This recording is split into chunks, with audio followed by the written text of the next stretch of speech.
Bonjour tout le monde. Je vois que Maître Nkera est là. Bonjour Maître et bonjour tout le monde. J'espère que vous allez tous bien. On démarre la séance d'aujourd'hui. J'espère que vous êtes prêts pour votre dernier jour de ce camping digital. Sans plus tarder, on démarre la séance d'aujourd'hui, en fait, qui est une séance d'une importance aussi cruciale que les autres. Donc, la séance juridique, comme vous le savez.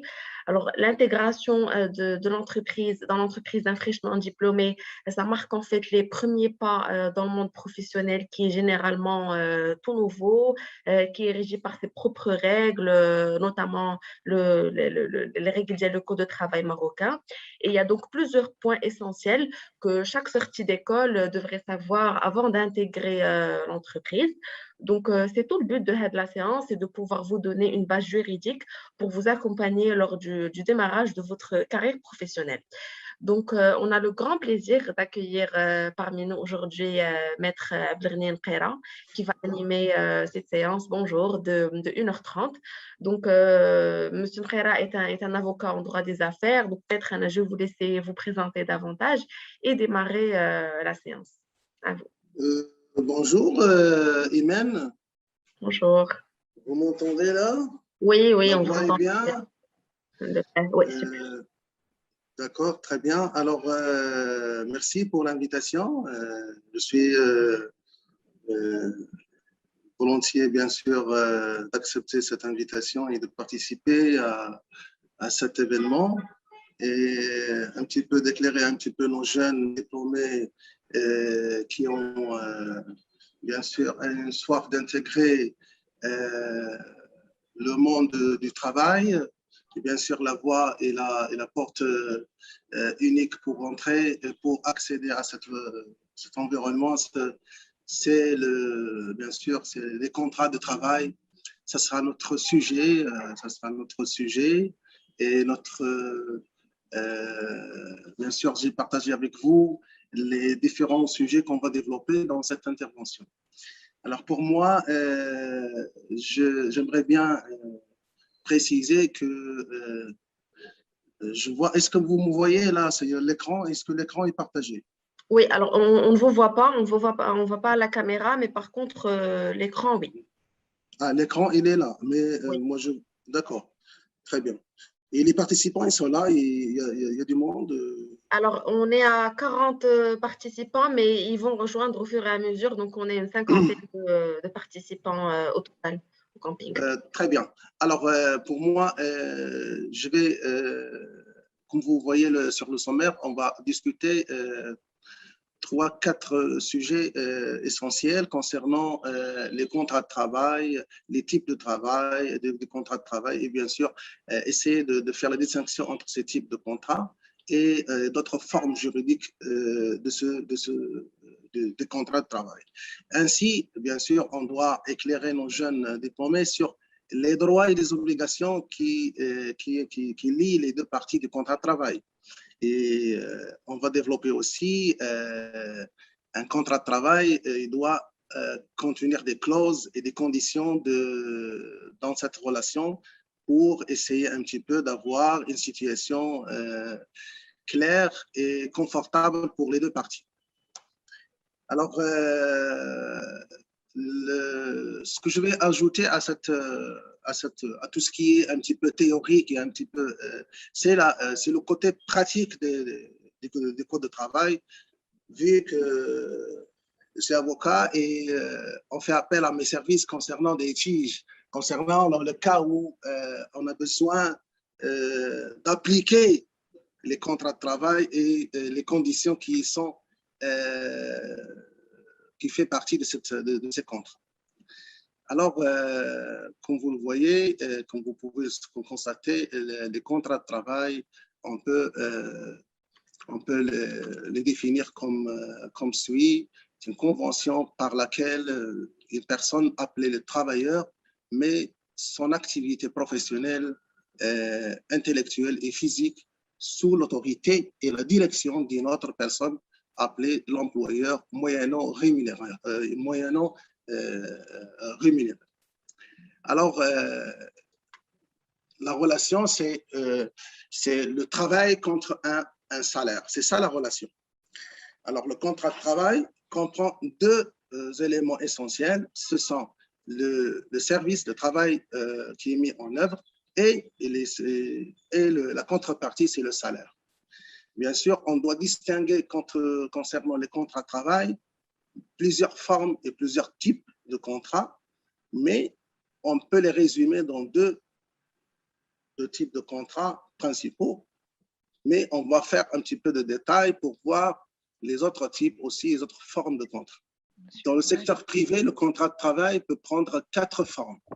Le contrat à durée indéterminée, un contrat, il s'agit de la forme normale et générale des contrats de travail. Sa particularité n'est pas limitée dans le temps. Ainsi, à moins qu'une ligne des parties décide de mettre fin, bien sûr, avec une décision, décision qui est prévue par la loi, par le code de travail, ou bien un licenciement ou une démission. Le contrat de travail indéterminé peut être conclu à temps plein ou à temps partiel. Il est également possible d'alterner périodiquement, bien sûr, entre les parties d'un autre engagement, bien sûr, formuler ce contrat en écrit, par un contrat écrit, chose qui n'est pas obligatoire dans cette forme de contrat de travail, parce qu'on peut le prouver avec tous les moyens. Alors, par contre, le contrat de travail déterminé, c'est une exception, bien sûr, de la règle. C'est un contrat qui est déterminé dans le temps. Il y a une obligation d'écriture pour prouver que le contrat il est déterminé. Bien sûr, il faut avoir une clause, il faut avoir une clause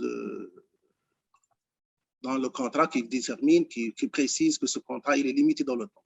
Cette limitation de temps du contrat, elle peut être par définition, par la limitation du temps, ou par la nature de l'objet du contrat. Alors, on peut avoir des contrats de mission. La majorité de nos jeunes diplômés dans le domaine informatique, dans le domaine industriel, peuvent avoir des missions, peuvent avoir des engagements, des contrats qui sont liés avec l'entreprise. Et on va choisir entre deux choses. Dans le secteur privé, bien sûr, on fait la distinction entre deux types de contrats. En principe, le contrat déterminé et le contrat indéterminé. Alors, on parlait de contrat à durée indéterminée. C'est le contrat, par définition, tout contrat de travail, il est indéterminé, sauf que si les parties prévoient dans leur contrat que c'est un contrat de travail déterminé. Le recours à ce type de contrat de travail n'est possible que dans certaines situations qui sont citées par l'article 16 du Code de travail. Si je suis obligé là de vous citer les conditions pour se référer à ce type de contrat. Normalement, le contrat de travail à durée déterminée ne peut être conclu que dans les cas suivants. Le remplacement d'un salarié pour un autre en cas de suspension de contrat de travail de ce dernier. Le deuxième cas, c'est l'accroissement temporaire de l'activité de l'entreprise. Et le troisième cas, c'est si le travail a un caractère saisonnier. Normalement, la durée initiale d'un contrat déterminé ne doit pas dépasser les 12 mois. Possible d'être renouvelé une fois, avec une possibilité d'être renouvelé une fois.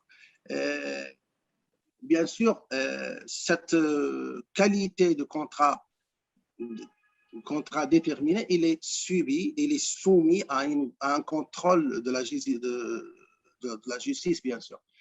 Bien sûr, on peut prévoir un contrat, la majorité des entreprises, ils font appel à des contrats CDD, mais bien sûr sans respecter les conditions qui sont prévues dans l'article 16. Simplement pour des raisons ou autres, pour limiter un petit peu la durée de travail.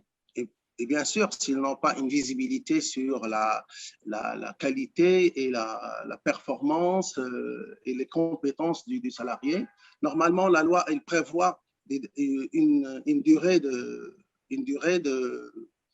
d'essai, mais la plupart des entreprises n'arrivent pas à avoir une visibilité concernant les compétences d'un salarié. C'est pour ça qu'ils visent d'avoir un contrat CDD en attendant pour avoir plus de visibilité de compétences et des performances du salarié et de nouveaux recrutés. Alors, le choix pour le nouveau diplômé ou le nouveau salarié qui vient dans le domaine du travail, il a le choix de choisir entre les deux contrats, mais au début d'une carrière, le choix du contrat de CDD n'est pas très favorable pour un salarié. Il n'a pas de visibilité, il ne peut pas, s'il veut changer pour un autre poste, il veut changer pour un autre contrat de travail avec plus d'avantages, il est lié, bien sûr, pour une durée au moins de 12 mois. Alors, c'est difficile pour être libre dans son choix, être libre dans les conditions de travail s'il voit que ce contrat ne lui permet pas, la flexibilité ne lui permet pas de voir et de considérer convenablement l'intérêt de ce contrat, des conditions qu'il a dans un nouveau contrat qui vient d'être élaboré. Alors, c'est pour cette raison qu'il y a des conditions de flexibilité prévues par la loi et cette condition, on la voit dans le principe du délai de l'essai. Alors, c'est pour cette raison que c'est conseillé d'opter pour un CDI, d'opter pour une période d'essai, parce que c'est favorable pour les deux parties. Bien sûr, pour avoir une visibilité des conditions de travail et voir aussi, bien sûr, si le poste vous convient aussi. Bien sûr, je sais très bien que les jeunes, ils ont tous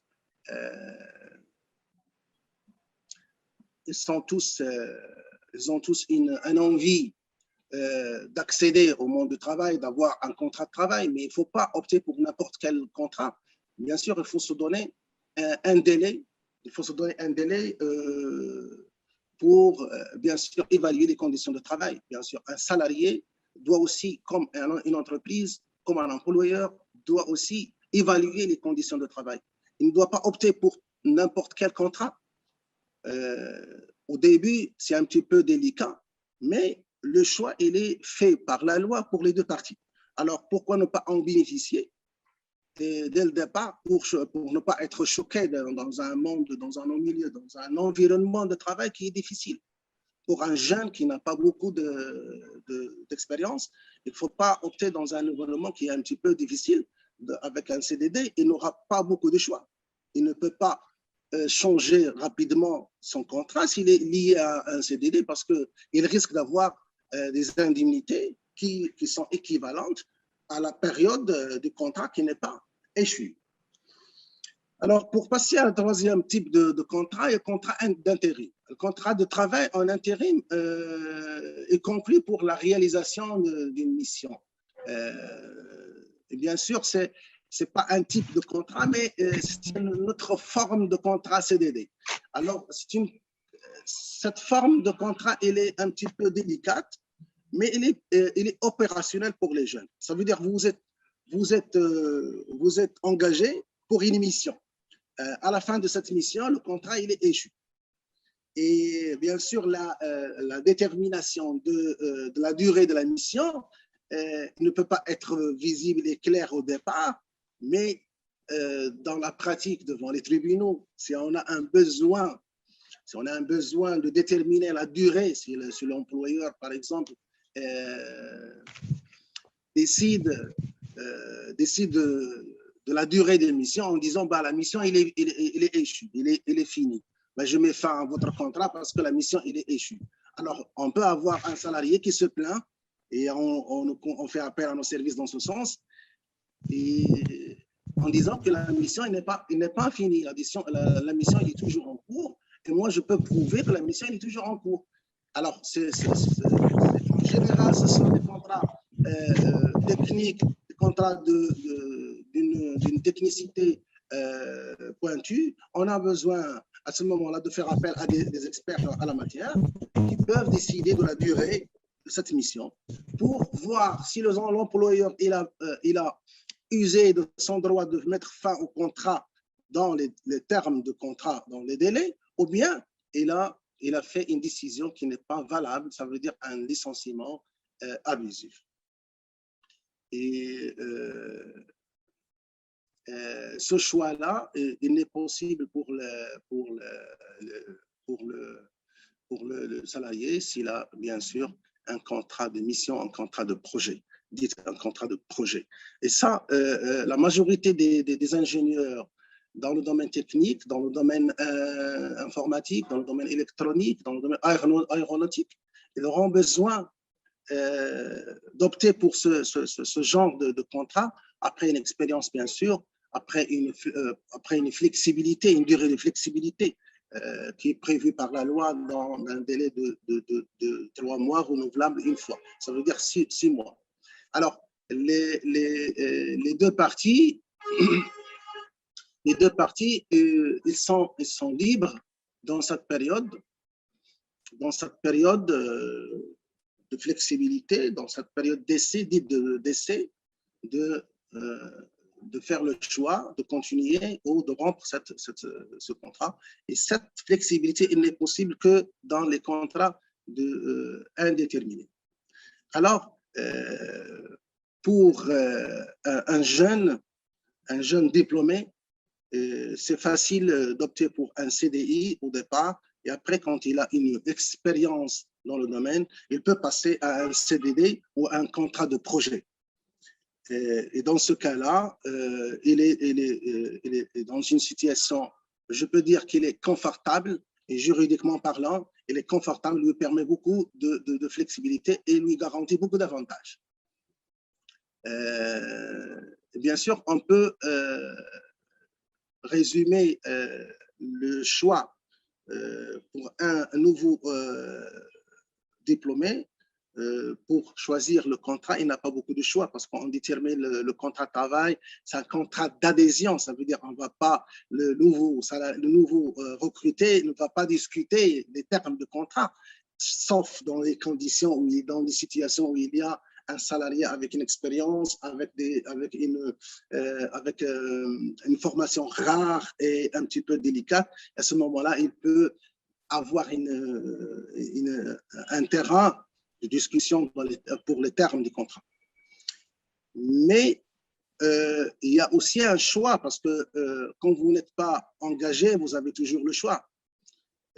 Et ça, c'est un choix avant de prendre l'initiative, de prendre la décision pour une offre ou plusieurs offres. Alors là, dans ces situations, c'est beaucoup mieux pour un nouveau diplômé de choisir un CDI au lieu d'un CDD. Mais pour un salarié qui est expérimenté, qui a une expérience pointue et avec un salaire qui est équivalent à cette expérience, à ces données, à ces diplômes aussi, à ces compétences, et s'il voit que les conditions sont valables et sont équitables, il peut opter pour un CDD. Il a une visibilité, il a une durée très limité, mais il est sûr que ce contrat ne peut être échu, ne peut être résilié que dans une durée qui est déjà déclarée. Alors, il peut avoir une visibilité en même temps. Il est tranquille d'avoir un salaire permanent durant cette période. Et il peut se préparer et voir aussi les concurrences et voir aussi s'il peut avoir des conditions meilleures ailleurs.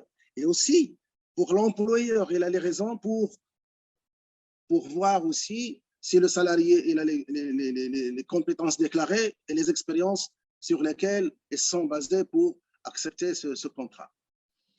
Et dans le monde des litiges, Et dans le monde du tribunal, la plupart des contrats de CDD ne sont pas beaucoup litigieux. Ils ne sont pas litigieux, ce sont des contrats qui sont normalement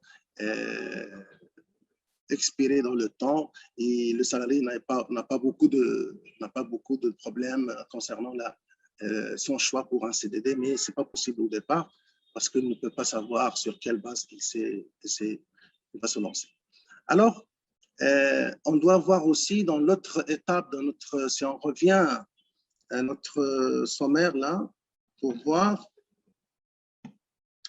on doit voir aussi la distinction entre le contrat de travail et d'autres formes. Normalement, un jeune il peut se mettre en freelance, il peut se mettre en entrepreneur, il peut se mettre en sous-traitant.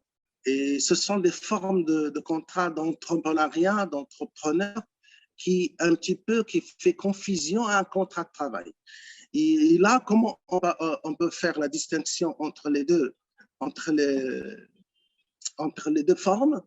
On a besoin de voir aussi les éléments les éléments du contrat de travail qui font la distinction entre un contrat de travail ou un contrat d'entrepreneur. Alors là, bien sûr, dans un contrat de travail, il y a l'autorité de contrôle, il y a l'autorité de la direction et de contrôle et de la subordination. Par contre, dans un contrat d'entrepreneur, il n'y a pas ces deux conditions qui font la distinction entre le contrat de travail et un contrat d'entrepreneur. Que les non-jeunes diplômés peuvent opter pour ces contrats pour être libres dans leur travail, dans leur activité, bien sûr, sans être liés à une durée ou à un contrat ou à une situation d'autorité, chose qui est un petit peu très délicate et n'est pas confortable pour les uns, sauf s'il a des conditions meilleures. Alors, c'est très clair que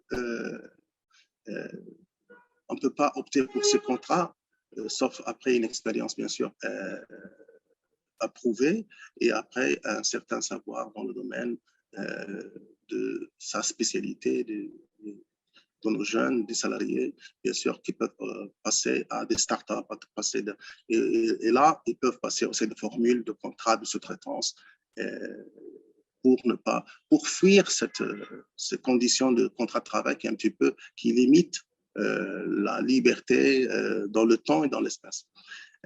Alors, revenons à notre contrat de travail. Bien sûr, on doit voir les obligations et les droits dont bénéficient les deux parties. Bien sûr, on va se concentrer sur les droits des salariés. La majorité des salariés, bien sûr, doivent bénéficier des droits qui sont prévus par le Code de travail, et ce n'est pas sûr que toutes les entreprises disposent de ces droits dans leur entreprise. Ils ne font pas beaucoup d'investissements dans ce sens. Normalement, il y a un droit de formation. Le salarié peut avoir une formation dans les tâches qu'il va y avoir. Et parfois, s'il y a une technologie nouvelle ou bien une machine qui vient d'être inventée, bien sûr, il faut avoir une formation, il faut que la société lui facilite l'accès à la formation. Un droit de bénéficier des programmes de lutte contre, bien sûr, il y a même dans la loi, dans les textes de loi, on parle de la lutte contre l'analphabétisme. Alors, ce n'est pas notre problème. Alors, la formation continue et les conditions de modalité du bénéfice de ces formations sont fixées par voie réglementaire. L'employeur est tenu de délivrer aux salariés une carte de travail.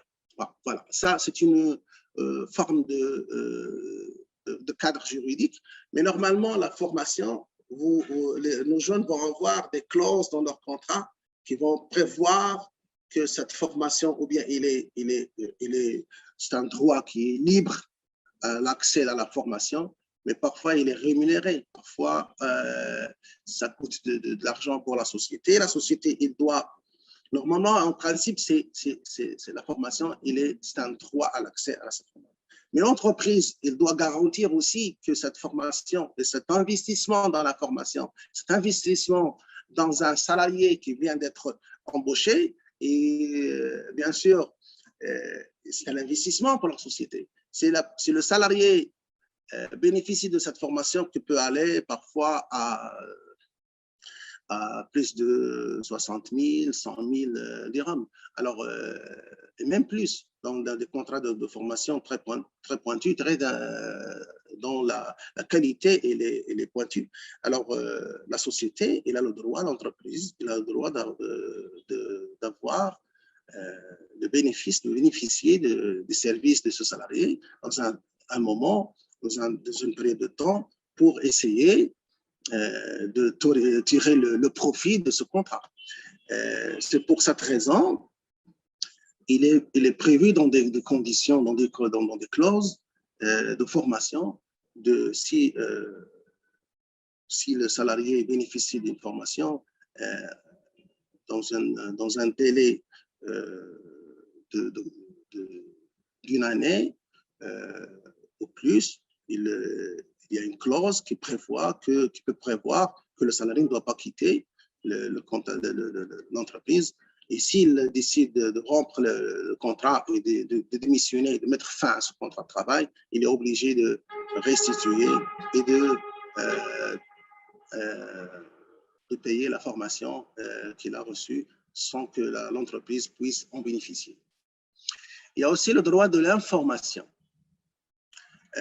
L'employeur est tenu de communiquer aux salariés par écrit, bien sûr au départ de ce contrat, les dispositions relatives au domaine, c'est après que chaque modification qu'il aurait apporté, la convention collective de travail. Par exemple, si vous êtes par exemple dans un secteur où il y a des conventions collectives de travail, les conventions collectives de travail sont faites par les syndicats avec les employeurs. Et bien sûr, il faut en informer l'employeur que vous bénéficiez d'une convention collective, comme les banques par exemple. Ils ont une convention collective. Il y a d'autres secteurs qui ont une convention collective. Domaine maritime, ils ont des conventions collectives. Et aussi les horaires de travail. Il y a une obligation que l'employeur affiche les horaires de travail dans un lieu qui est visible. Les modalités d'application de repos hebdomadaire, bien sûr, il faut annoncer préalablement les rendez-vous et les horaires et les jours de repos hebdomadaires. Par exemple, on peut prévoir le dimanche et le samedi, comme on peut prévoir le dimanche, et on peut prévoir aussi, si on voit l'article qui réglemente ce droit-là, on peut même prévoir un autre jour pour avoir le jour de repos, par exemple, dans le domaine un petit peu éloigné de monde citadin, on peut avoir le jour des souks, par exemple. Ça sera un vendredi ou un jeudi. Les dispositions légales et les mesures concernant la préservation de la santé. Bien sûr, elle doit annoncer aussi aux salariés toutes les dispositions concernant la santé. Ça, c'est un sujet très important dans cette période de Covid-19. Alors, il y a plusieurs décrets qui sont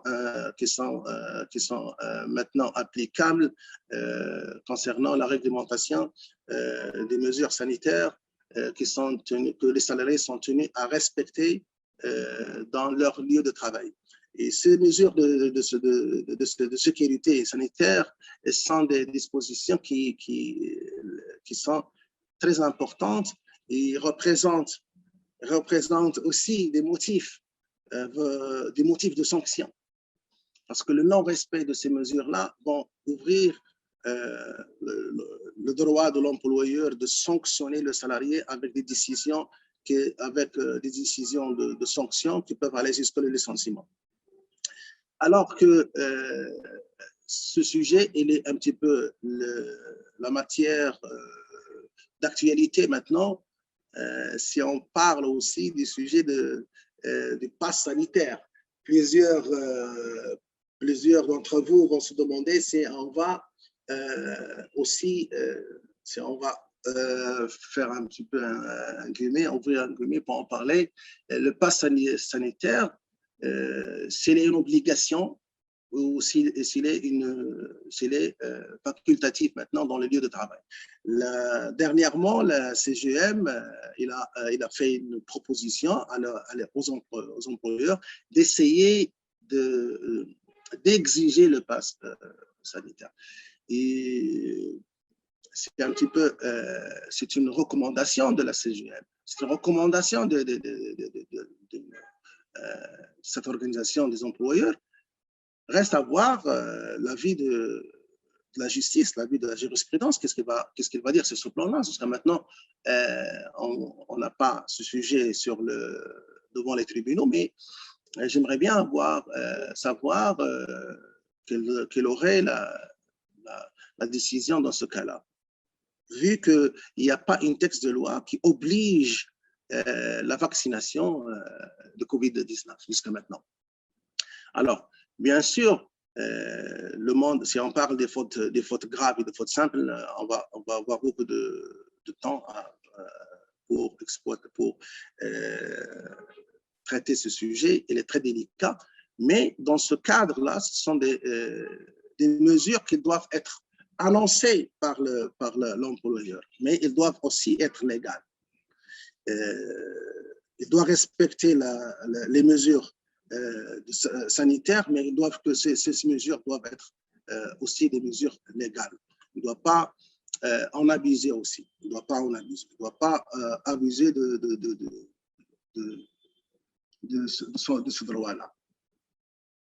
Et bien sûr, le pass sanitaire rentre dans ces mesures-là, dans ce cadre-là. Il doit être légal. Jusqu'à maintenant, on n'a pas une loi qui impose.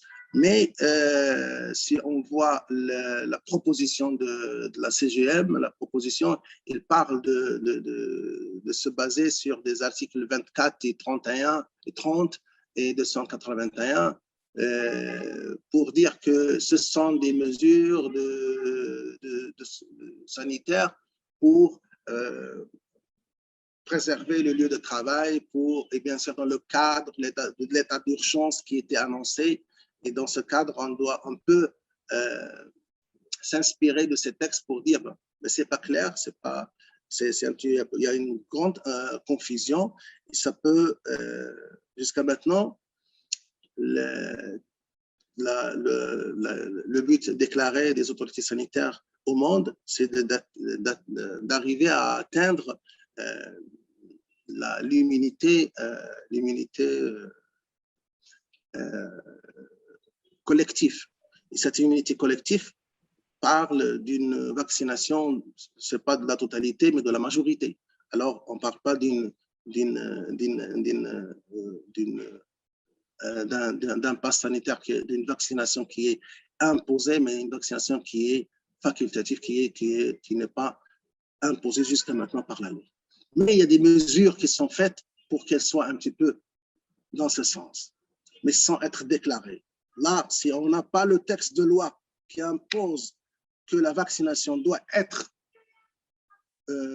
impérativement faite par les salariés, on ne peut pas, ou par tout le monde, on ne peut pas la considérer comme une mesure de santé, une mesure sanitaire par l'employeur, ne peut pas l'imposer. Alors, jusqu'à maintenant, on a besoin ou bien d'un texte de loi ou bien d'une jurisprudence pour confirmer cette clause. Il y a aussi, dans le cadre des droits de l'information, il y a les dates et les heures, les lieux de la paie. Bien sûr, l'employeur doit déclarer les horaires et la date et le lieu où il va recevoir son salaire. Est-ce qu'il va le recevoir par virement? Est-ce qu'il va le recevoir cash? Est-ce qu'il va le recevoir dans le lieu de travail? Par exemple, si on parle des salariés, les ouvriers qui sont dans les champs, dans les mondes ruraux, dans les montagnes, ils veulent avoir, bien sûr, absolument leur salaire sur le terrain, mais même parfois, ils ne veulent pas avoir leur salaire mensuel, ils veulent avoir leur salaire hebdomadaire ou dans une quinzaine de jours. Et là, c'est très important pour un salarié de savoir ces informations concernant la date et l'heure et l'endroit. Parce que ça fait atteinte au droit de l'employé quand il ne reçoit pas son salaire dans les délais. Il a des engagements. Il a des crédits, par exemple. Si on imagine un couple qui a des crédits, la majorité des crédits, ils sont échus au premier du mois, alors que le salarié, l'employeur ne choisit d'envoyer le salaire qu'après 15 jours.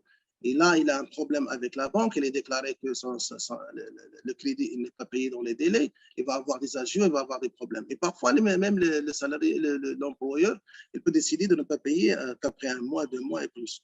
Et là, la jurisprudence prend cette attitude de l'employeur comme une faute grave. Parce qu'il n'a pas la liberté de payer à n'importe quel moment.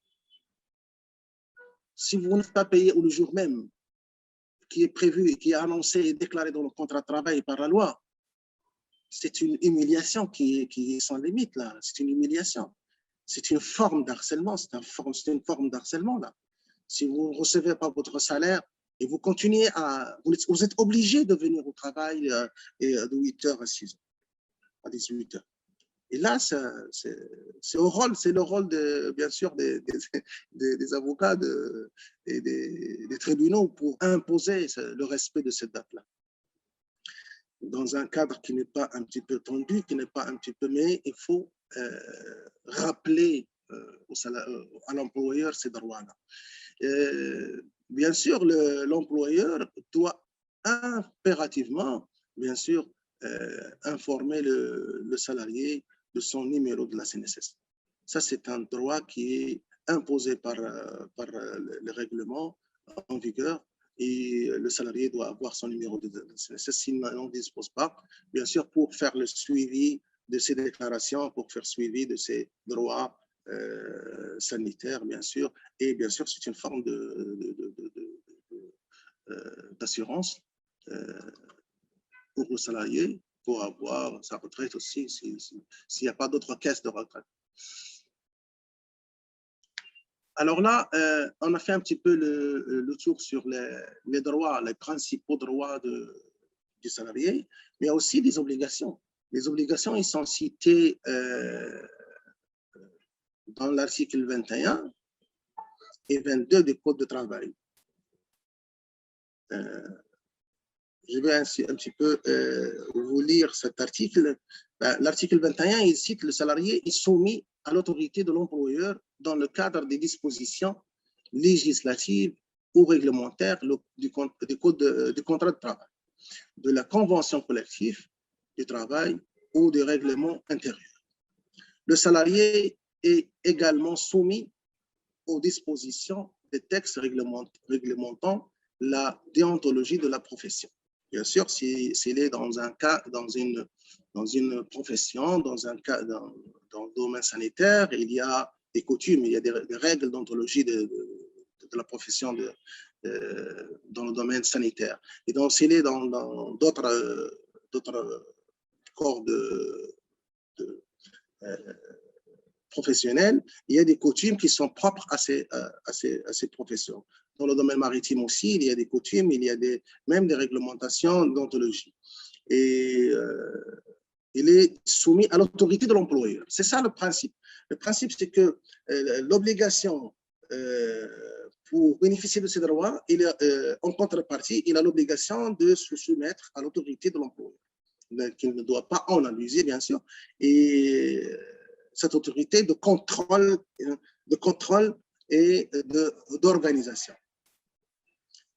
Et de suivi aussi des tâches et des réalisations des tâches à fur et à mesure. Ça, et là, on parle de cette relation qui doit être un petit peu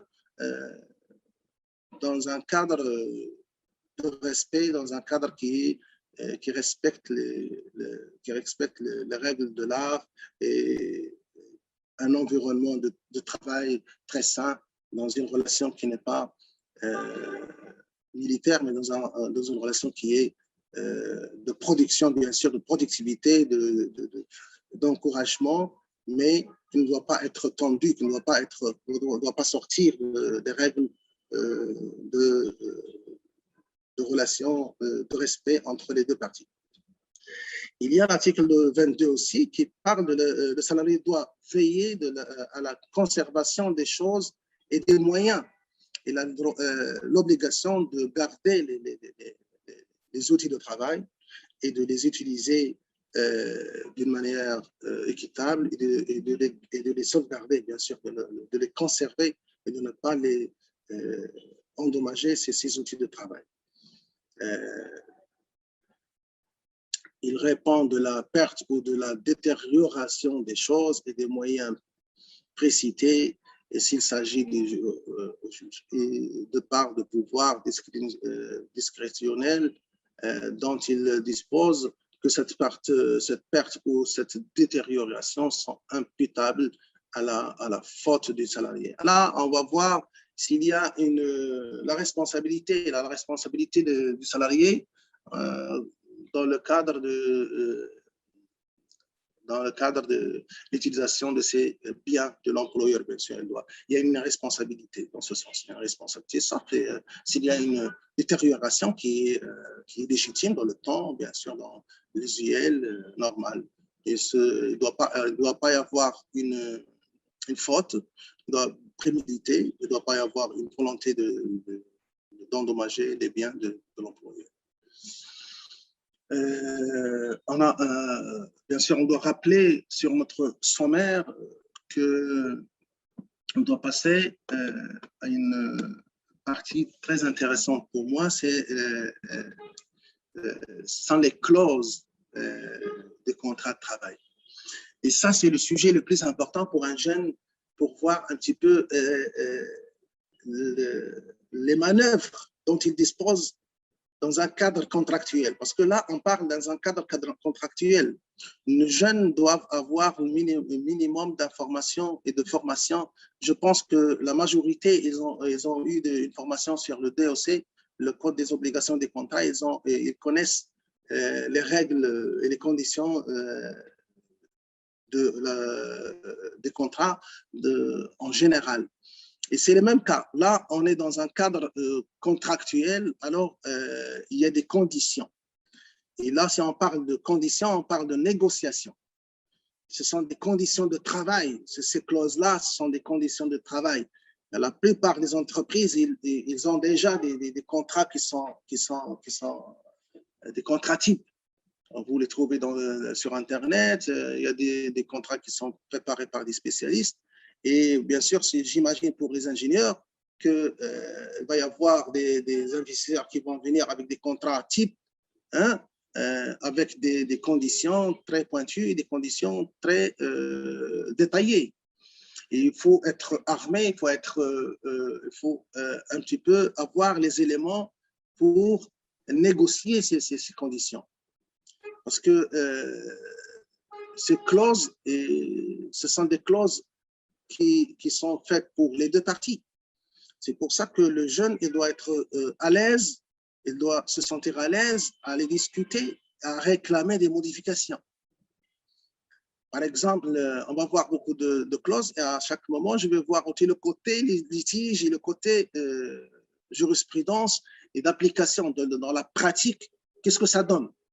Et la difficulté d'avoir ces clauses, de ne pas l'avoir dans un contrat. Et là, la flexibilité aussi et les manœuvres dont dispose un salarié avec ses conditions ou sans ses conditions. La première condition, dans ce cadre, on a parlé de ça, la flexibilité de contrat de travail. Et là, cette clause, il n'est prévue que dans le contrat CDI. C'est d'imposer une période d'essai pour pour le contrat. Bien sûr, le contrat, il est en CDI, déclaré en CDI, mais il y a une clause de période d'essai. Le salarié, il est soumis à une période d'essai dont les deux parties, ils sont libres de rompre à ce contrat. Mais dans ce délai, après ce délai, le contrat, il est déclaré CDI et le salarié, il est déclaré titularisé. Il bénéficiera de toutes les conditions, tous les avantages de son contrat. À condition, bien sûr, de dépasser les 6 mois, parce que la loi, il parle d'une période d'essai qui peut aller jusqu'à 3 mois renouvelable une fois, mais aussi, il parle dans l'article 40 et 41 et 43 et 42, 43 que les indemnités concernant les licenciements abusifs ne sont pas valables qu'après 6 mois. Alors, un contrat qui échoue avant 6 mois de travail et déclaré CDI ne donne pas droit aux indemnités, sauf s'il est un contrat CDD. D'accord? Alors, la période d'essai est une clause qui n'est applicable que si le contrat collectif en fait mention et en fixe la durée. Par exemple, on ne peut pas la prévoir, on peut ne pas la prévoir dans un contrat, mais on peut la prévoir dans une convention collective. Alors là,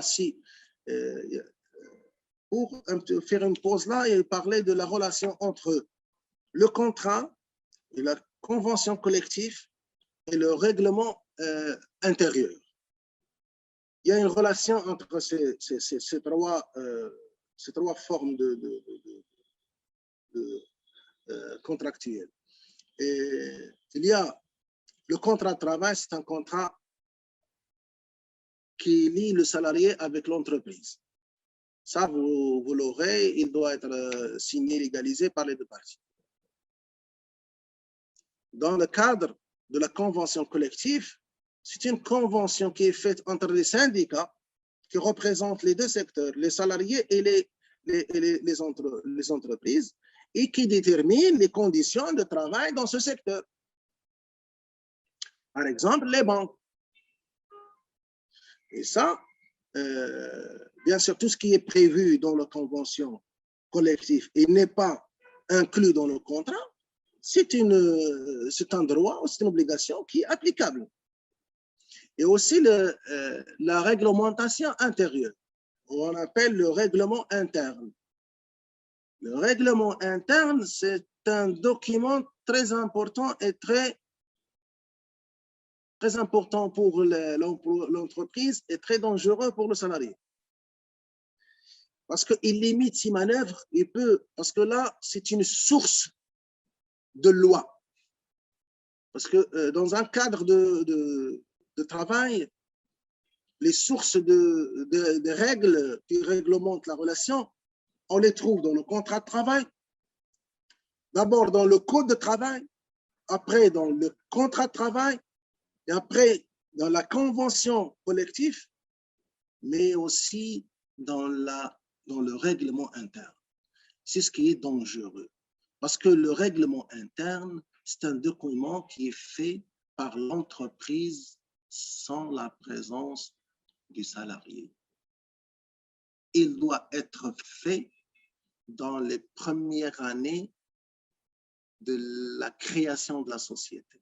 Ça veut dire que la société qui est créée, s'il est créé en 2020, et le salarié, en 2000 par exemple, le salarié, il est embauché en 2021, il doit avoir des conditions qui sont prévues dans le règlement interne, il n'a pas fait partie de ce règlement, il n'a pas été présent ni consulté pour ça. Parce que les conditions pour avoir un règlement interne sont déclarées que avoir l'avis, ce n'est pas la confirmation, l'avis des délégués et des représentants syndicaux, et avoir aussi la confirmation de l'inspecteur de travail, sans validation. Et c'est facile. On prépare les règlements, c'est l'occasion pour ajouter d'autres conditions qui peuvent limiter les manœuvres pour un salarié et bien sûr élargir les conditions de travail et les conditions qu'on peut déclarer, par exemple, plusieurs cas qui sont déclarés comme fautes. On peut, là, c'est l'occasion pour inclure des fautes, inclure des infractions qui sont déclarées comme des fautes graves ou fautes simples, motif de licenciement. Et c'est là où il y a la gravité de ce document-là. Jusqu'à maintenant, on ne l'utilise pas beaucoup parce que la plupart ne s'intéressent pas à ce document, mais c'est une source de réglementation dans le cadre du travail. Revenons à nos clauses, à la flexibilité, à la période d'essai. Le maximum de cette durée est fixé par le code de travail, mais rien n'empêche les parties de prévoir une durée inférieure. Ça veut dire, on peut dire qu'on peut prévoir une durée inférieure, mais on ne peut pas prévoir une durée supérieure, bien sûr. Ça, ce sont les règles concernant la période d'essai. Et là, aussi, il y a une flexibilité concernant le préavis. Ça, c'est un mode de flexibilité dans les contrats. Et là, on parle du début de contrat. Et là, le préavis, on parle de la fin du contrat. Il y a aussi une période de flexibilité, c'est le préavis. Là, c'est le préavis. Il y a des règles qui réglementent le préavis, c'est que la partie qui déclare la résiliation de contrat, il est lié, il est tenu de respecter une période de préavis. Il est tenu de respecter une période de préavis qui est déterminée par la loi dans une réglementation spéciale. Vous pouvez vous référer, moi je peux vous envoyer des liens concernant des articles dans ce sens. Un article qui me revient aussi concernant le préavis. Et là, vous pouvez avoir beaucoup de détails là-dessus. Le préavis, c'est la période de séparation. Cette période, elle est prévue par la loi, bien sûr, et il prévoit que la partie qui annonce la résiliation doit la respecter. Il doit respecter cette période. Il doit déclarer la résiliation et attendre une durée pour que l'autre partie se prépare pour la résiliation, que ce soit le salarié, que ce soit l'entreprise. Et s'il ne respecte pas cette période, moi je reçois beaucoup de consultations là-dessus, les salariés qui démissionnent, ils ne veulent pas respecter la durée de préavis. Et ça, c'est difficile. Par exemple, au départ, les jeunes ils vont être un petit peu, il y a des hésitations dans l'application des contrats de travail, dans se soumettre un contrat de travail. Ça sera un petit peu difficile pour un salarié nouveau diplômé. Il va être choqué dans un milieu de travail, il doit changer et, après avoir signé un contrat.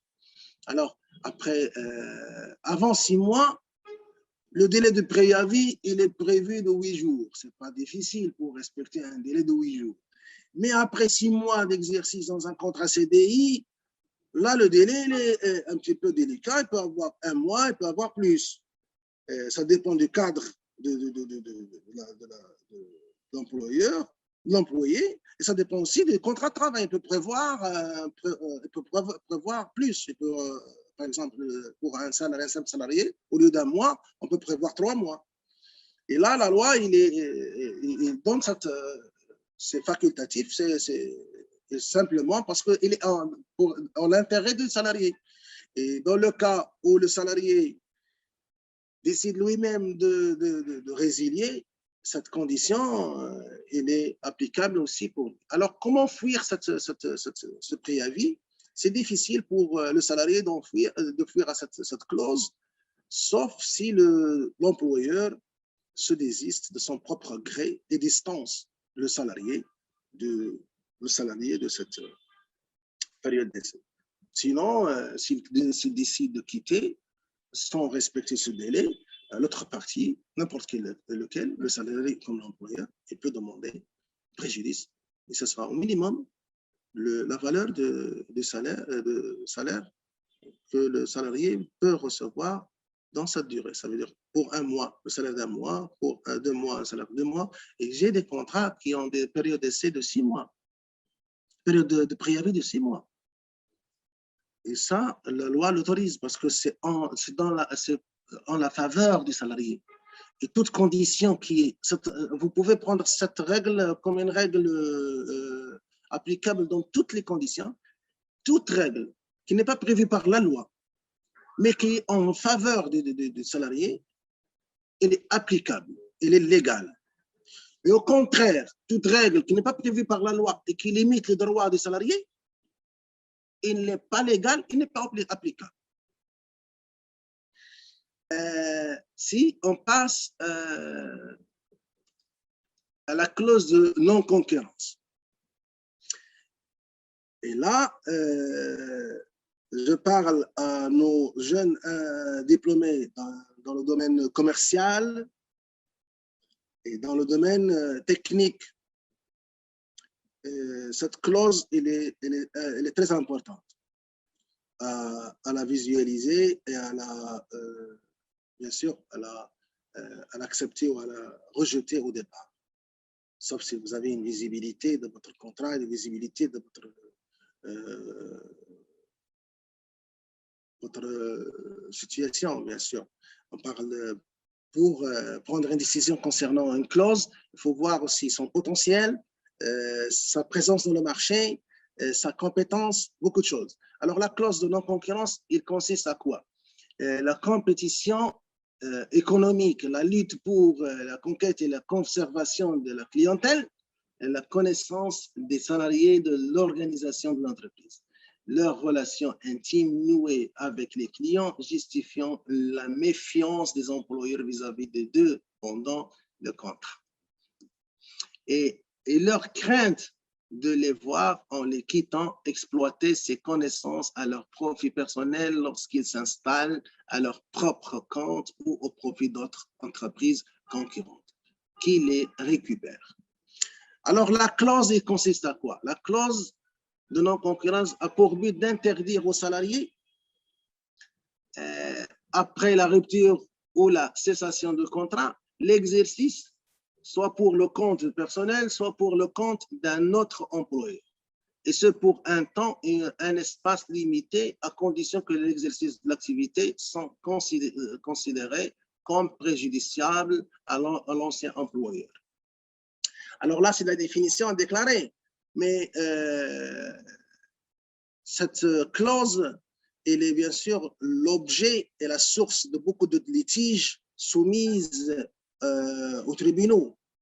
Des litiges sérieux et des litiges qui sont graves et coûteuses pour les salariés. Parce que pour l'employeur, c'est un petit peu facile, mais pour le salarié, le potentiel financier il n'est pas assez important pour supporter des indemnités ou des condamnations de payer beaucoup des indemnités à l'entreprise. Alors là, la clause de non-concurrence consiste à quoi? À interdire aux salariés de travailler dans un secteur similaire pendant une durée déterminée et dans un lieu déterminé, dans un espace déterminé. Ça veut dire, on va prévoir dans un contrat d'une commerciale, ingénieur commercial, diplômé dans le commerce international, de travailler dans le même domaine après la rupture de contrat, travailler dans le même domaine comme commercial dans une société concurrente et sur Casa et dans un environnement de 100 km. C'est une condition qui est difficile. C'est une condition qui est difficile pour un salarié commercial, qui est sa source de vie, c'est d'être commercial, il ne peut pas être ingénieur d'informatique. Il ne peut pas travailler dans les RH, il ne peut pas être un responsable de ressources humaines. Il ne peut être qu'un commercial. Il a un secteur, il a un portefeuille de clients, et il ne peut pas les vendre, il ne peut pas les utiliser avec un autre client ou pour son compte personnel. Ça, c'est difficile. Alors, si vous avez cette clause au départ, c'est inutile de l'avoir au départ d'une carrière d'un salarié qui vient d'être diplômé. Il faut la rejeter. Moi, je signe un contrat CDI et après un mois, je suis lié à cette clause. Après un mois, l'employeur décide de me licencier en me disant bah, vous n'avez pas fait de conditions, vous n'avez pas fait de satisfaction, vous n'avez pas donné satisfaction à l'entreprise. Alors, je mets fin, je regrette, je suis désolé, je regrette, la loi m'autorise de résilier le contrat dans un délai de préavis, d'essai sans indemnité. Voilà. Et moi, je garde là la clause. Pendant 2 ans, je suis interdit de faire le commerce, d'être commercial dans le secteur similaire. Alors, c'est pour ça que les jeunes doivent rejeter cette condition. Parce que vous serez limité. Après, on va vous poursuivre pour concurrence déloyale. Vous aurez à avoir des mises en demeure pour vous et pour votre nouveau employeur. Parce que la loi prévoit que le nouveau employeur doit demander votre situation et si vous êtes libre de tout engagement envers votre employeur, ex-employeur. Et bien sûr, après l'embauche, il est condamné solidairement avec le salarié. Parce qu'il a enfreint une clause de non-concurrence qui s'étend dans le temps après la résiliation du contrat. Il est applicable pendant une durée de 2 ans après la résiliation du contrat pour toute raison. Ça, c'est dangereux pour nos jeunes. Alors, il n'est pas très dangereux, il n'est pas très délicat pour un expérimenté de 5 ans, 6 ans, 8 ans, 10 ans, qui va avoir un salaire qui est équivalent à son potentiel, à sa expérience, qui est équivalent aussi à ses compétences, à son portefeuille et son savoir dans le marché. Il connaît très bien le marché d'emploi, il connaît très bien le secteur d'activité dont il peut avoir accès et peut à ce moment-là avoir accepté cette condition.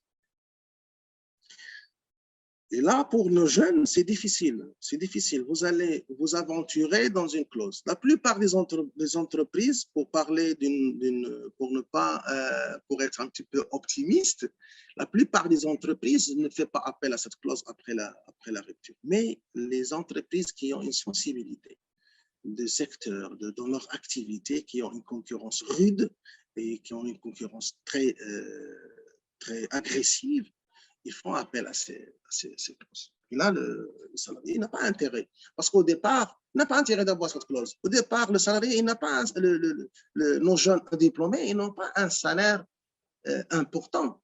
Alors, avoir cette clause dans le contrat, c'est difficile pour la supporter avec un salaire de 5 000 dirhams. Voilà.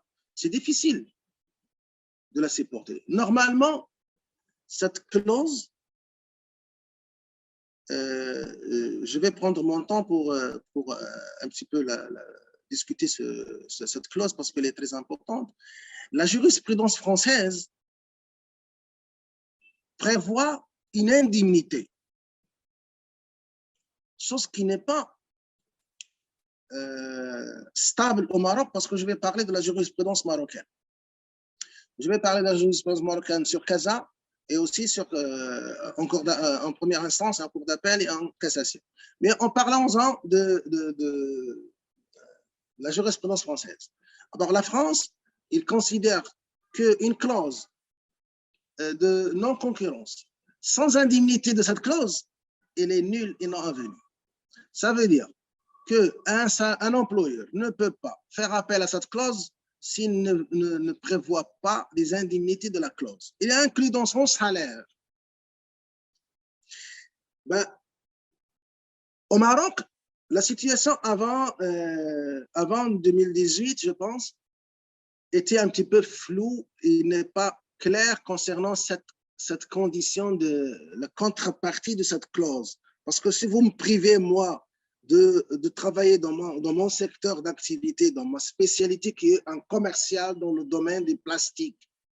et moi je réside à Casa, et vous m'obligez de ne pas travailler à Casa et à Rabat, et dans un rayon de 100 mètres, de 100 km. Ça veut dire Barchid, Ben Slimane, Mohamedia, Had Soualem. Alors, c'est le centre du Maroc, c'est le centre actif du Maroc. Qu'est-ce que vous voulez de travail commercial en plastique à Gadir? Il n'y a pas d'activité dans ce domaine.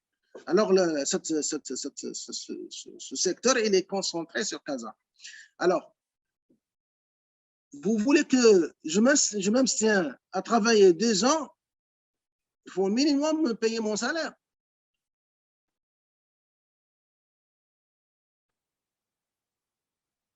C'est obligatoire. Et là, la jurisprudence marocaine, il a répondu à des demandes dans ce sens. Et la Cour de cassation, il a considéré que la clause qui n'a pas prévu cette indemnité, il est nul. Mais il y a une autre jurisprudence qui a répondu à une demande d'indemnisation du respect de la clause de non-concurrence. Ça veut dire un salarié qui a quitté, qui a résilié le contrat dont il avait la clause de non-concurrence et qu'il s'est abstenu de ne pas travailler avec une société concurrente et de ne pas faire un travail dans ce sens pour son compte personnel, après l'expiration du délai, il a le droit de demander des indemnités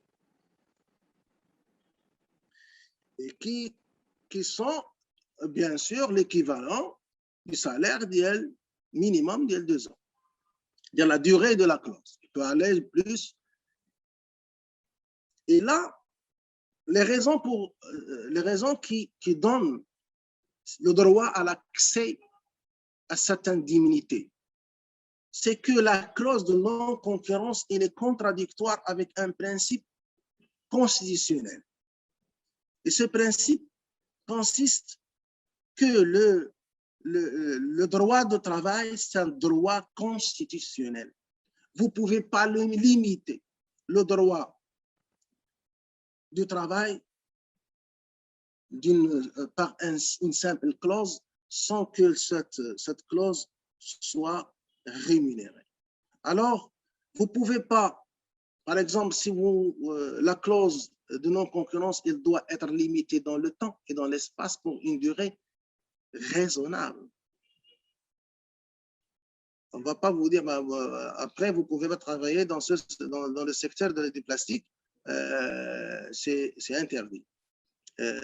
Suite à cette clause de non-concurrence. Alors, cette clause, elle est valable, mais le contrat, il est valable et la clause, elle est nulle.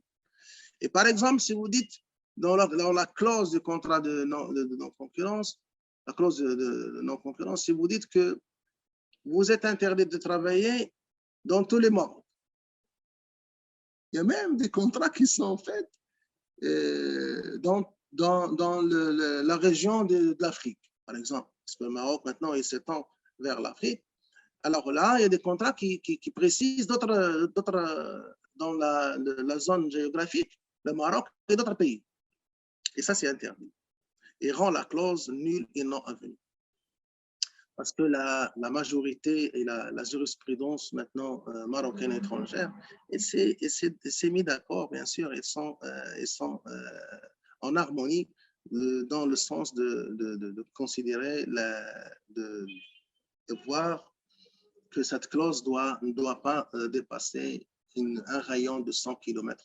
S'il n'est pas prévu dans le contrat, dans la clause elle est nulle et le contrat il est valable.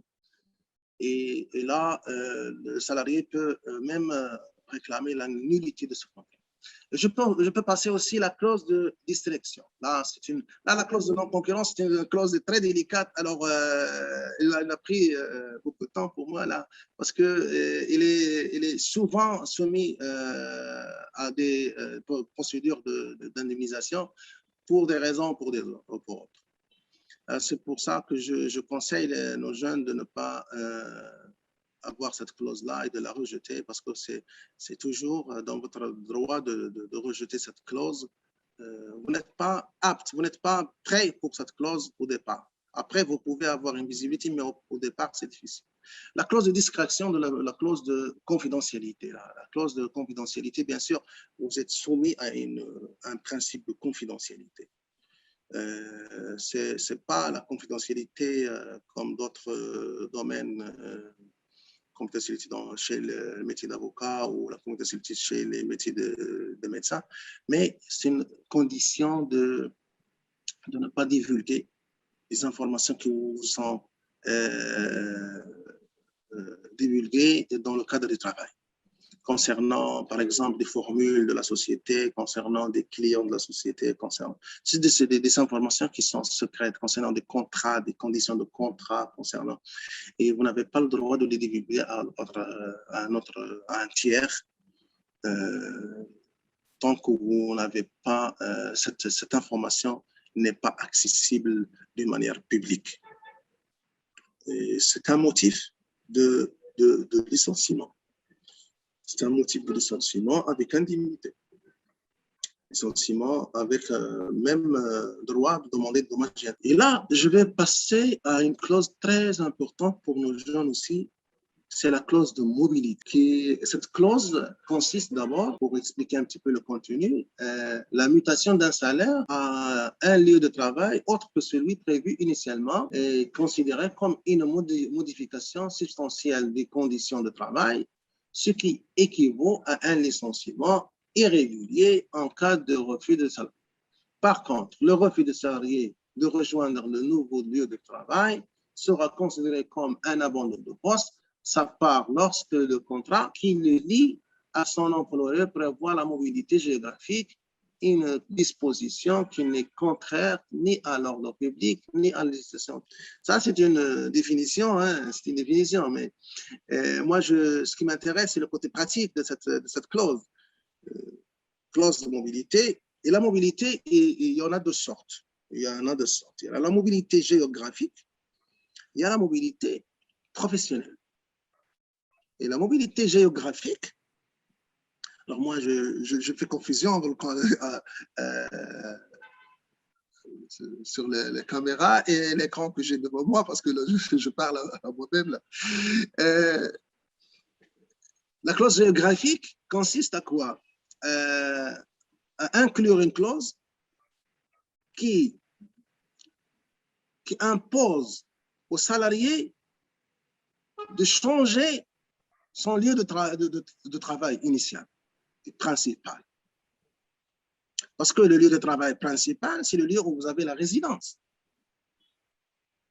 Mais vous pouvez être soumis à des déplacements occasionnels, mais ça ne doit pas dépasser des déplacements occasionnels. Ça veut dire un déplacement à Agadir depuis Casa, un déplacement à Lyon depuis Casa, un déplacement à Dakhla depuis Casa. C'est logique, c'est normal et c'est acceptable pour une journée, 2 jours, plus 3 jours, normal, hein, raisonnable et normal. Mais de demander à un salarié de s'installer à Oujda, dans notre filiale à Oujda, une filiale de l'entreprise à Oujda, juste après une année d'exercice de son contrat de travail, et d'avoir son lieu de travail avec la famille, avec les enfants, avec les écoles et tout ça, hein, tout ce qui va avec. Hein.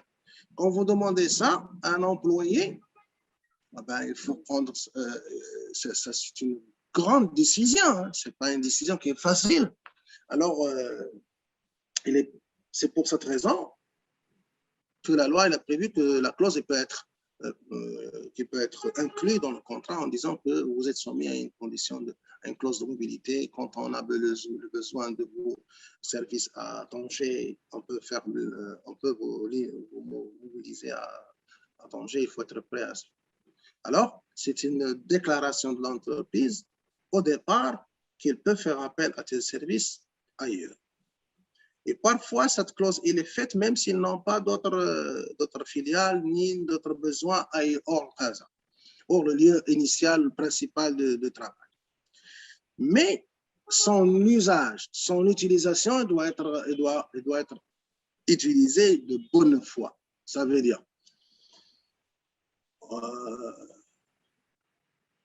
l'employeur ne peut user de ce droit-là que sauf s'il y a un besoin concret de présence du salarié à cet endroit. Et bien sûr, il doit être de bonne foi aussi, en disant aux autres salariés et à tout le monde qui font la même fonction du salarié désigné, en lui disant, en proposant ce poste à plusieurs personnes, en disant qui peut aller volontairement à Oujda. On a un besoin là-bas, on ne veut pas imposer à quelqu'un, sauf si on n'a pas le choix. Ça, c'est une utilisation de ce droit d'une manière de bonne foi. Et c'est une utilisation de mauvaise foi quand on lui demande à un salarié, par exemple, de faire un travail qui ne lui revient pas, d'accepter des conditions qui ne sont pas légales, des conditions qui sont un petit peu, qui détériorisent sa situation, son conditions de travail, sont des conditions dégradantes. Et quand le salarié, là, il use de son droit de refuser, d'accepter des conditions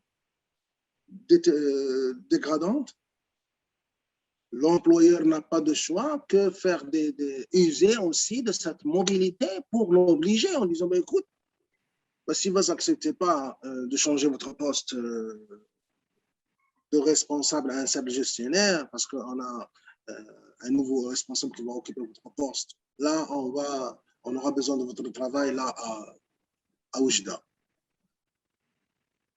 Ils connaissent très bien que là-bas, il n'y a pas de besoin, il n'y a pas de travail, et quand même, ils connaissent très bien qu'ils ne peuvent pas changer pour Oujda. C'est pour ça qu'ils imposent. Et là, la loi, la justice et les tribunaux et les juges, ils doivent être vigilants. Là. Dans pas mal de cas, j'ai obtenu gain de cause en optant pour une décision. Ce n'est pas une décision qui se base sur le contrat de travail, mais c'est une décision sanctionnelle. C'est une sanction de mobilité qui n'est pas valable. Et la jurisprudence marocaine, il considère que toute mobilité sans avantage, qui coïncide à cette mobilité, et bien sûr, c'est les conditions qui vont avec la décision ne consiste pas que cette décision il est de bonne foi. Cette décision de mobilité il est déclarée abusive. Une sanction de mobilité abusive qui donne droit aux salariés de réclamer les indemnités de licenciement abusif. Parce que c'est un acte abusif, il est sanctionné par la loi d'être reconnu un acte de licenciement. Parce que le licenciement, ce n'est pas un licenciement qui est toujours direct. Le licenciement peut être un licenciement déguisé, comme cette situation-là. Et par exemple, vous pouvez imaginer des cas que j'ai traités concernant les femmes. Les femmes salariées, ils ont des problèmes dans ce sens. Une femme salariée, ou un monsieur, un homme salarié, à la rigueur, il peut mais une femme salariée avec des enfants, avec beaucoup de choses, on lui demande, écoutez madame, demain vous allez à un village de 60 km à Oujda et vous êtes à Gaza, qu'est-ce que vous allez faire? C'est difficile parce que c'est un licenciement, hein. C'est un licenciement direct. Ils connaissent très bien que cette jeune femme ne peut pas accepter cette situation. Et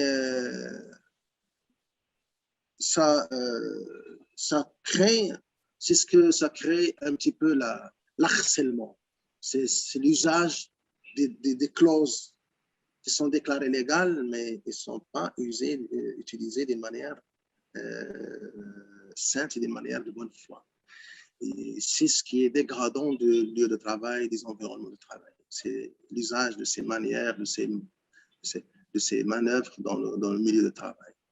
Et c'est ce qui rend que nos jeunes là, diplômés qui rentrent dans le milieu de travail. Moi, je ne veux pas être pessimiste pour nos jeunes là en disant ben, il y a cette pratique normalement qui est sanctionnée par la loi, mais c'est bien sûr après un combat, après un combat, un jeune diplômé n'a pas besoin de s'aventurer dans une procédure pour essayer de condamner un employeur pour l'usage de cette clause pour une année ou deux. C'est difficile. Et c'est difficile pour nous de voir nos jeunes quitter notre territoire parce qu'ils n'ont pas trouvé un environnement de travail sain. Alors, ce que je demande à nos jeunes de faire face, de faire valoir leurs droits, délicatement bien sûr, parce que l'environnement de travail il est un petit peu fragile et il y a toujours une mentalité d'autorité qui est installée, mais ça va venir avec le temps, avec bien sûr la délicatesse de nos jeunes, avec le sérieux, parce que là, on doit être productif. Le Maroc, oui, c'est en cours être un pays industrialisé et on a besoin de nos jeunes diplômés, on a besoin de vous pour créer la concurrence, pour créer la valeur ajoutée, pour créer la richesse de ce pays, pour faire face à la concurrence internationale dans le secteur, divers secteurs économiques. Alors là, l'environnement de travail, c'est un handicap, mais c'est facile à améliorer. Il y a beaucoup de systèmes qui sont mis en place pour ça. Et la loi et la justice, ils font face à ça. Ils font face à ces pratiques, bien sûr, après la rupture. Mais bon, ça va venir. Hein, ça va venir. Je continue là pour la clause d'objectif. Alors, maître, juste pour information, donc on est déjà à 1h30. On a dépassé 12h30. Et moi, je suis pas un petit peu, je me suis laissé aller parce que là, ça m'a travaillé aussi ces conditions-là parce que là, je me suis un petit peu investi dans la discussion. C'est important de voir. Alors, on n'a pas beaucoup de temps. On n'a pas beaucoup de temps là. On a déjà dépassé parce qu'il y a en fait un programme de la journée. Alors, on en a pour combien de temps pour finaliser avant de passer aux questions? J'essaie dans 5 minutes de finir ces clauses qui sont un petit peu importantes. Hein. Très bien. Très bien. 5 minutes après. Ces 5 minutes là, d'accord, je vais essayer d'être un petit peu. Là, la clause d'objectif. La clause d'objectif. Cette clause, elle consiste à, bien sûr, à imposer aux salariés des objectifs à atteindre. Ça, c'est bien. C'est bien. C'est une clause qui est claire. C'est une condition qui est claire pour un salarié. C'est pas clair. C'est pas bon pour un débutant, mais bon, c'est une condition qui est claire. On vous met des objectifs. Normalement, ces objectifs sont désignés par l'employeur en concertation avec le salarié. Mais la plupart, ce n'est pas le contexte, c'est l'employeur qui impose des chiffres. Par exemple, pour un commercial, on lui dit, par exemple, ben, on veut 3 millions de dirhams chaque mois de chiffre d'affaires.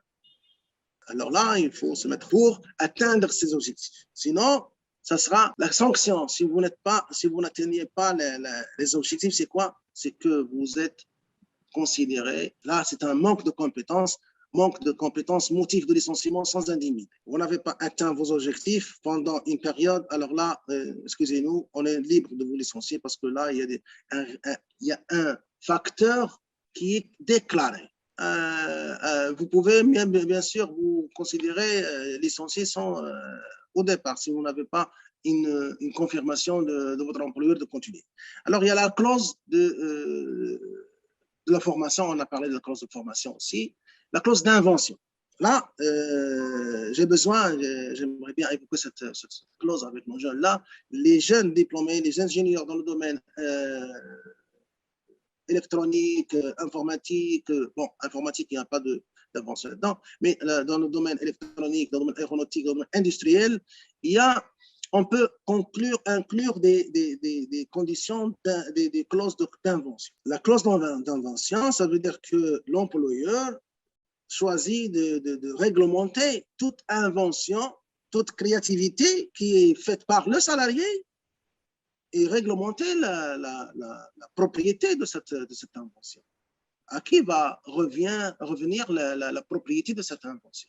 Alors, il y a trois sortes de clauses, de situations d'invention. L'invention dans un cadre de mission.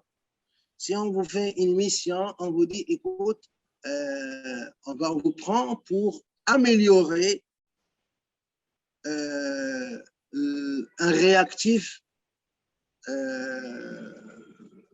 un composant particulier dans un cadre aéronautique ou maritime ou dans un cadre technique bien déterminé. C'est une mission. La propriété, elle revient à l'employeur. Parce que c'est la mission, c'est la créativité, c'est l'invention. On crée quelque chose qui n'existait pas avant. Ça, la propriété à l'employeur. Mais si la création, elle est à l'occasion du travail, mais il n'est pas dans la mission du travail. Là, la loi donne la possibilité que les parties prévoient la propriété à qui il revient. Est-ce qu'il est 50-50? Est-ce qu'il est à 30%? Il désigne le pourcentage de la propriété. Et il y a l'occasion, il y a l'invention qui n'a rien à voir avec la mission, mais elle est faite par le salarié. Ça, elle revient au salarié, mais l'employeur n'a pas le droit d'avoir l'attribution de cette invention. Il y a la voiture de fonction. La clause de voiture de fonction, c'est un avantage en nature. C'est un avantage en nature, c'est une clause qu'on peut inclure dans le contrat. Si vous n'avez pas la jurisprudence marocaine, elle déclare que cet avantage, s'il n'est pas déclaré dans le contrat, on ne peut pas le considérer comme un élément du salaire. Ça ne sera pas considéré, c'est un avantage, mais il doit être inclus dans le contrat de travail. Parce qu'il y a des résultats et qui sont liés à cette clause. Par exemple, si l'employeur décide de retirer cet avantage, un jour ou le lendemain, on vous dit, ben, écoute, avant vous faisiez le commercial, vous êtes un commercial qui se déplace beaucoup, et là, vous pouvez le faire à vos charges, et nous, on vous paye les 2000 dirhams par mois de frais de déplacement.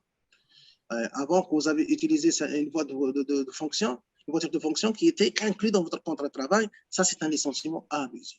Et vous pouvez considérer que vous êtes licencié et aller demander les indemnités directement, sans passer par n'importe quelle autre procédure. Il y a le logement aussi de fonction. S'il est inclus dans le contrat de travail, c'est une condition de travail qui est légitime. Et s'il est retenu, s'il est retiré, c'est une faute de l'employeur qui peut être considéré par la jurisprudence, par le tribunal, par le juge, comme un licenciement abusif. Il y a aussi l'indemnité contractuelle de licenciement. Moi, j'aimerais bien conclure là avec cette clause. J'aimerais bien conclure avec cette clause en parlant de cette clause-là, elle est très importante. Pour quelqu'un qui se considère qu'il a une situation fragile ou une formation, une compétence rare et pointue et un salaire négocié et valable et important. Là, il peut inclure une clause d'indemnité supérieure à celle prévue par la loi, en disant, écoutez, moi, je suis honnête avec vous, je vais mettre mon savoir à cette société, et en contrepartie, si je reçois un licenciement abusif, ben moi, les indemnités qui sont prévues par le Code de travail marocain ne sont pas pour moi, ce sont des indemnités qui ne sont pas qui répondent pas à mes besoins. Alors là, j'aimerais bien avoir des indemnités qui sont au-dessus de ces indemnités, où je vais avoir le double ou le triple de ces indemnités, ou bien un montant bien déterminé. Là, il y a une liberté dans ce sens, et on revient à la clause qu'on a déjà, dont on a posé au départ. Toute clause en faveur des salariés, il est valable, même s'il enfreint la loi. Alors là, c'est une clause qui enfreint la loi parce qu'elle dépasse les indemnités prévues par le Code du travail et en faveur du salarié. Il est libre d'inclure ce contrat parce que là, quand le salarié il est dans une situation confortable, il peut imposer ses clauses. Et parmi ces clauses-là, il peut passer à cette situation. Et comme ça, je conclue. J'aimerais bien un petit peu faire un petit peu, jeter un coup d'œil sur le licenciement, les indemnités prévues par le licenciement, parce que les jeunes, pas mal de jeunes me contactent pour avoir des indemnités avant 6 mois d'exercice de contrat de travail. S'il n'a pas un CDD, il n'a pas besoin de parler des indemnités de licenciement avant cette période-là. Les indemnités de licenciement, ils sont prévues par la loi. Il y a 4 indemnités. Il y a la perte de travail, il est payé par la CNSS. Il y a le préavis, c'est prévu par le contrat. Vous avez la durée et le montant. Il y a le dommage et intérêt. Le dommage et intérêt, il est calculé par an, 1 mois et demi de salaire par an de travail ou une partie d'un an qui est considéré un an. Il y a aussi le licenciement abusif. Il y a l'indemnité de licenciement abusif qui est calculée sur la base de 96 heures par an pour les premiers 5 ans et ainsi de suite pour les 5 ans qui suivent, 144 heures par an et après 190 par an et après 244 et après vous gardez les 240 heures par an. Et ce sont les indemnités qui sont prévues. Vous ne pouvez pas avoir accès à ces indemnités, sauf si vous dépassez les 6 mois. Il ne faut pas espérer avoir les indemnités, sauf le préavis avant 6 mois, c'est 8 jours de salaire. C'est tout. Même si vous avez dans le préavis 3 mois ou 6 mois, vous ne pouvez pas avoir plus. Et je conclue avec cette information qui est importante parce que pas mal de jeunes demandent des indemnités. Est-ce que j'ai le droit? Vous êtes dans une période qui est au-dessous de 6 mois, vous ne pouvez pas avoir accès aux indemnités. Parce que les indemnités sont calculées sur la base de la durée de travail. Et la durée de travail avant 6 mois, elle n'est pas considérée comme un motif d'indemnisation. Bien sûr, il y aura l'occasion de parler d'autres choses, les fautes graves, les fautes simples, d'autres choses. Mais je conclue là, je vous donne la main, Madame Imen, pour faire appel. S'il y a des questions dans ce sens, je peux répondre à des questions si vous avez. Très bien, très bien. Merci beaucoup, Maître D'ailleurs. Alors, dans le chat, j'ai une question. Par contre, alors n'hésitez surtout pas à activer votre micro si vous avez des questions ou bien, comme on a fait hier, donc écrire dans le chat que c'est clair que vous n'avez pas de questions, comme ça on a vos feedbacks et vos retours. Alors, j'ai Ayman ici alors, qui nous dit merci pour la qualité de cette présentation. Alors, est-ce qu'on a le droit de discuter le salaire brut lors de négociations? Alors, Ayman, est-ce que tu veux dire les indemnités qui sont rajoutées au salaire de base ou je ne sais pas, maître, si vous avez compris sa question. Ouais, j'ai pris connaissance de cette question-là. Je comprends ce qu'il veut dire. Quels sont les éléments et quelle est la base de calcul? C'est ça? C'est ça, Ayman? Ayman, si tu peux nous confirmer.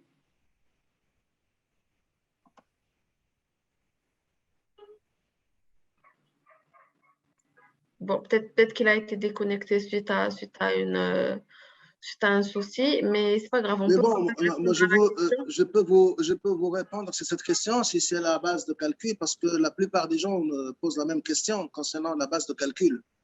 Il y a une... Oui, vous m'entendez? Oui, je t'entends. Alors, bonjour, merci beaucoup pour la qualité de la présentation. Bon, ma question a été, est-ce qu'on peut vraiment discuter le salaire brut lors de la négociation de salaire? C'est-à-dire? Alors, dans la plupart, au niveau de la négociation de salaire, les RH discutent le salaire net. je ne suis pas très d'accord. Je ne sais pas pour vous mettre, mais bon, je vous laisse un peu la parole. C'est difficile pour un RH de s'engager sur un salaire net. C'est bon, Iman, c'est bon. C'est bon, c'est C'était clair, clair. Iman. C'est C'était clair. clair. Très bien. Bon, la négociation en brut et en net ne vous donne pas beaucoup de visibilité concernant votre situation ou conditions de travail. Ce qui vous intéresse, ce que vous recevez comme salaire. Mais ce qui est important pour vous dans un cadre de contrat de travail, c'est en cas de licenciement, les indemnités que vous allez recevoir en cas de licenciement abusif sont calculées sur la base du net ou sur la base du brut.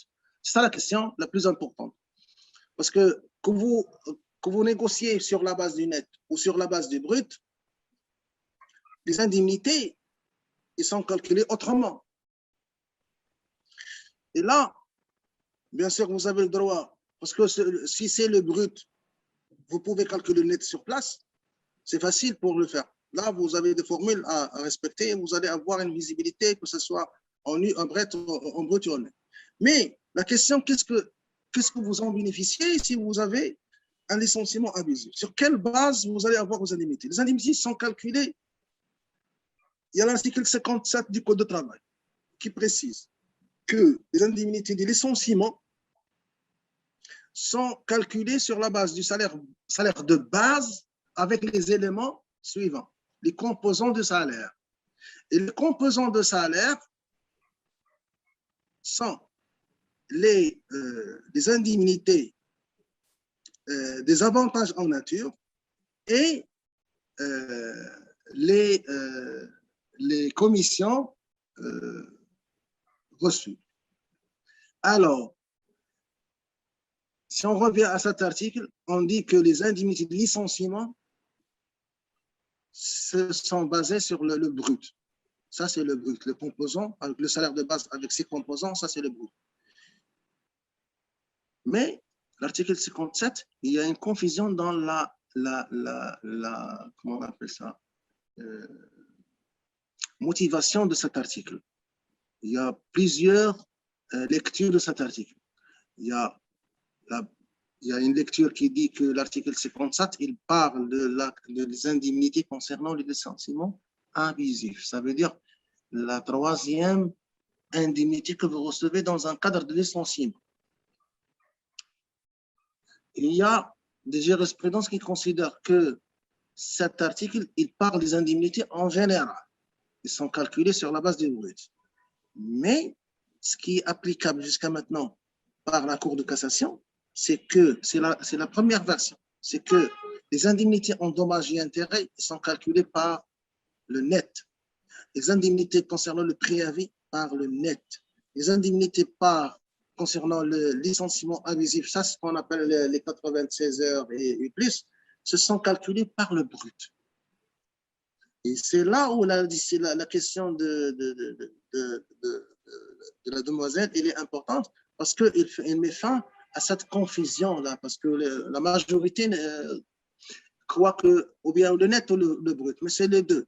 Le net concerne le dommage et le préavis, et le brut concerne le licenciement, jusqu'à maintenant.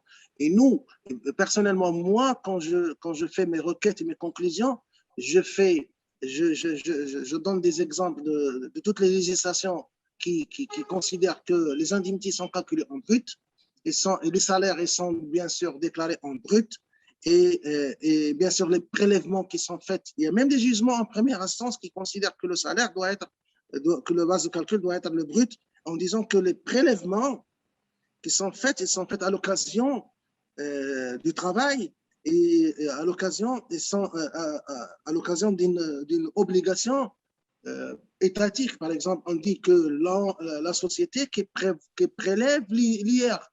Alors, la personne qui est imposable, c'est qui? Ce n'est pas la société, c'est le salarié. Alors, c'est une partie du salaire.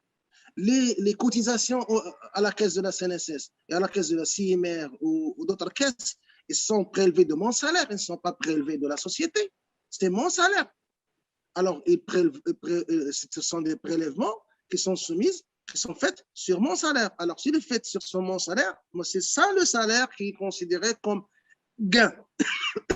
Parce que si on revient sur la définition des dommages dans les règles générales, dans la règle générale en code de DOC, ben c'est la règle, c'est le préjudice subi et la perte. C'est une perte de salaire que vous avez là. C'est mon salaire et là, vous n'avez pas de prélèvement après. Vous avez juste un salaire que vous allez recevoir. Et aussi, il y a la loi de finances qui exonère les indemnités dans un cadre de licenciement de toute retenue, de tout impôt. Et ce sont des indemnités non taxées, exonérées. Et c'est les exonérés. Pourquoi moi je vais avoir des indemnités sans mon IR?